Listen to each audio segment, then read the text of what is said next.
Ugi. Tama po. Ihatid ko sa trabaho asawa ko gamit ng aming e-bike. Yung packet sakay ko asawa ko. Ayan, tunog nyo. Full throttle yan. 3 dapat daw pag-packet. Tingnan natin kung kaya. Init. Pinagkapang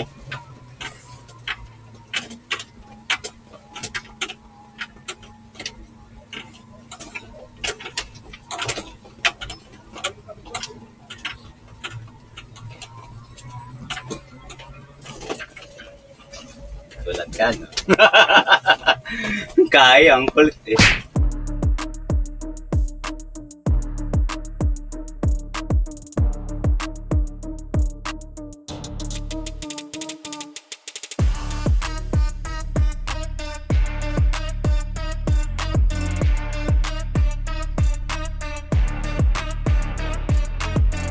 Isipin mo, tatlong ano to eh. Tatlong disc brake. May buwelo tayo konti dito. Full throttle.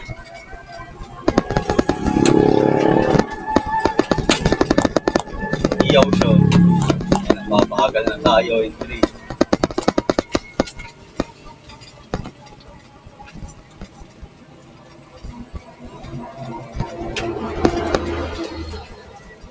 Mabilis pa ba ito sa naglalakad? Kasi bilis yung naglalakad. Okay. Pero hingal yung naglalakad dito. Mas mabilis pa nga ito sa naglalakad. Tinan mo, sipin mo, naglakad kang ganyan, kabilis. Kabilis na to. Hindi na dito mag-diet tayo, may. Para masakay natin sila rin kasi sa... Wow!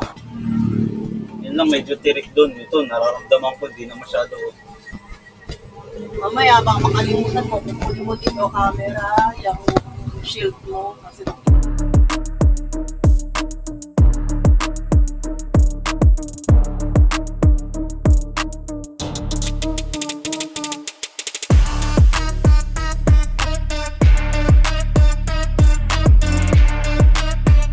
Nasa work na kami ng asawa ko sa Angono. Ma'am, 500 yun. wow! Grabe nga niya. 500 ka, walang budget. Wala na akong budget, bibigyan mo ko ba ito?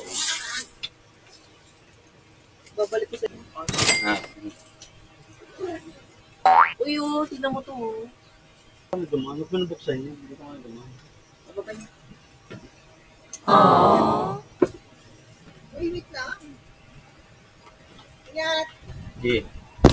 So after pong ihatid dito yung asawa ko sa trabaho niya, dumiretso naman ako sa Enmao Taytay. So malapit lang naman yun, na sa Angono lang naman nagtatrabaho yung asawa ko. Then diretso na ako dito sa Enmao Taytay para yun nga i-change tong unit natin. So ito na yung ipapalit sa akin kasi nga kaya pinalitan gawa nung unang nakuha ko, 2 days old pa lang may leak na, no. Nakita ko may katok siya dun sa ibabaw ng motor niya. Yan yung nakabilog, which is nagpost ng pag-leak niya, no. And also yung windshield wiper niya is hindi maganda yung pagkakaano, no. Hindi siya umiikot, as in hindi siya nagwa-wipe, sorry. So kaya pinapalitan din, hindi sa mga naging issue. So palit unit talaga, gawa ng major talaga problem talaga is yung motor, no. So dito talagang chinek ko yung unit para sure na hindi na ako babalik, hindi na i-return. Ayan, wala nang crack dyan banda. So okay na. So yan, humihiga pa nga ako dyan para talaga ma-check yung ilalim ng unit, yung motor, para sure talaga.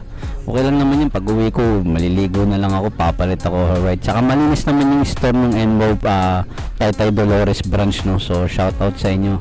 Tsaka sila, mabilis mag-reply sa Facebook, sa Messenger. Tsaka ayun, na-detail naman nila sa akin yung mga specs nung e-bike nung time na nabili ko sa kanila yan. Pero this time hindi na nila pinaliwanag kasi nga na-discuss na nila yon nung unang bili ko nung e-bike sa kanila. Ito is for replacement lang, no. I-replace lang nila yung buong unit. Yan, chinek ko yung battery. Actually, chinek ko rin yung voltage ng battery pag uwi ko dyan. Hindi ko lang kasi dala yung ano ko, yung tester, yung multi-tester ko. So, lahat naman ng battery, yung 5 battery is 14 volts siya. Hindi naman 14 volts, 13 point something, ganon. Full charge yun. So, yan. Ganun din sana yung gagawin nyo, no? Dapat talagang tignan nyo na maigi yung unit nyo. Baka may problema. Para mapalitan agad within 7 days.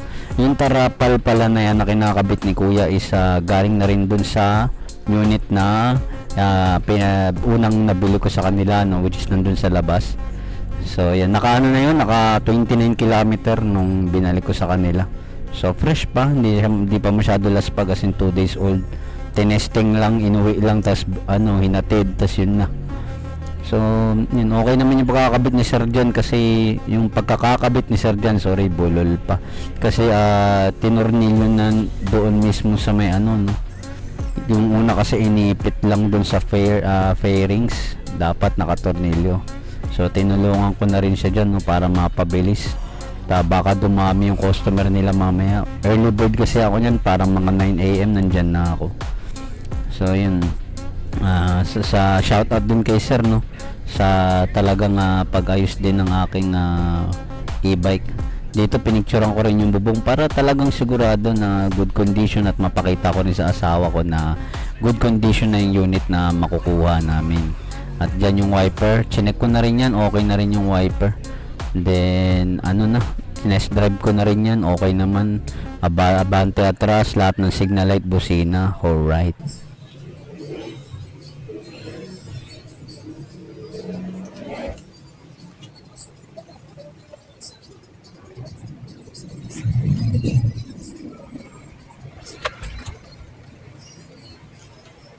Napalitan na yung unit natin na bago. Yun nga lang, nalulungkot lang ako kasi parang medyo old version to. Kasi yung binigay sa akin nila model is March 2026. Ito, September. So matagal na siguro to nakastock sa kanila. Hopefully, hindi ito damage or what. Baka hindi na FIFO. Sana yun lang. Pero house same naman, pero may nakita agad akong difference dun sa unit ko. Yung chassis niya, yung number sa chassis, yung cover is hindi siya ma-open, no? Kailangan sundutin. Dun sa lumang unit ko na may sira, siya? May tanggalan siya, no? Natatanggal ng madali. Check natin speed. Ganun pa rin, same. Mabilis din. So, goods naman so far. Check natin number 1 ng full throttle. Okay. 18. Check number 2. Full speed. 25 dapat to. So, 25 siya. Check full speed number 3. Medyo malubak dito. Okay, nag-26. Hindi ko na kayang pabilisin pa kasi siya? Dito. Malubak dito. Thank you sa NWOW. Kahit pa paano, pinalitan nila yung unit ko. Gawa nung leak nga. At ginawa nila ng paraan makakita ng gusto naming color, which is maroon. So, thank you NWOW Taytay Dolores. So, pauwi na tayo. Akit ko ito ng Antipolo. So, kayang-kaya ng Antipolo to. Mamaya papakita ko sa inyo.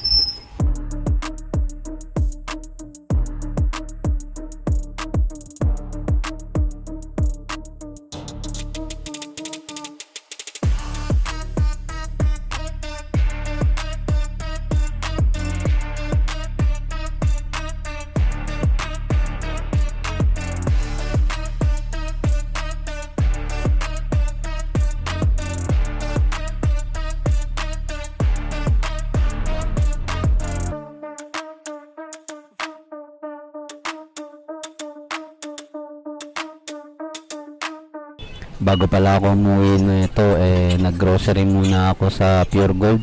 Kinaya yung ganyang kadaming mga drinks, pantindahan ko yan sa computer shop. Wow! Alright, talaga tong NWOW na to. Let's go!